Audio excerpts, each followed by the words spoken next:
for over 3 decades. She lived in the shadow of one of the most powerful and mysterious men on earth. But behind closed doors, Vladimir Putin's ex-wife, Ludmila, was hiding secrets that few dared to ask about until now. For years, Ludmila Putina was one of the most private first ladies in the world, and that was no accident. When Vladimir Putin rose from a quiet KGB officer to Russia's most powerful leader, she was right beside him. Yet, from the very beginning, her life was anything but glamorous. Ludmila was born in Kaliningrad in 1958. Far from the glittering lights of Moscow, before she ever met Putin, she worked as a flight attendant for Aeroflot, a job that allowed her to travel, but also taught her discipline, silence, and survival. She met Vladimir Putin in the early 1980s when he was still a rising intelligence officer. Their relationship was quick, quiet, and bound by routine, not romance. Those who knew them said Ludmila was warm, intelligent, and charming, but Putin was already consumed by his career. He was distant, methodical, and private.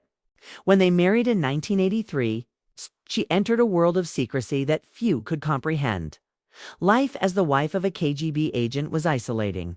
She once said, "You never knew where he was going or when he would return. You simply learned not to ask." When Putin was stationed in East Germany, Ludmila followed him, living modestly, raising their 2 daughters and keeping to herself. Even then, she sensed his growing ambition. When the Soviet Union collapsed, everything changed. Putin climbed the political ladder at a speed that stunned even his closest allies. And when he became president in 2000, Ludmila was thrust into a spotlight she never wanted.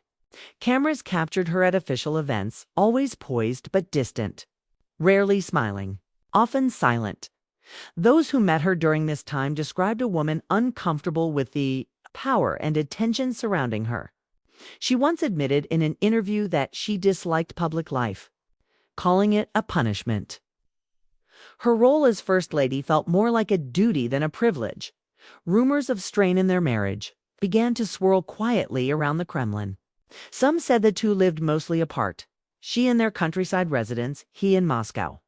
In 2013, during a rare joint appearance at the Bolshoi Theater, the couple made a stunning announcement. They were divorcing. What shocked the world wasn't the divorce itself. It was the calm, rehearsed way they said it. Putin and Ludmila stood side by side, smiling politely as she called it a civilized divorce. In a nation where every move of the president is scrutinized, the announcement was as calculated as it was unexpected. After the split, Ludmila vanished from public view. For years, no one knew where she was. Some reports claimed she remarried a businessman named Artur Ocheretny, nearly 2 decades her junior. Others whispered that she had quietly left Russia altogether, preferring anonymity to the shadow of power.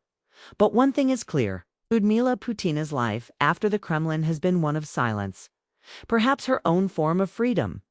Away from the cameras, she's reportedly dedicated herself to literature and charity work, far removed from the ruthless politics of her ex-husband's world.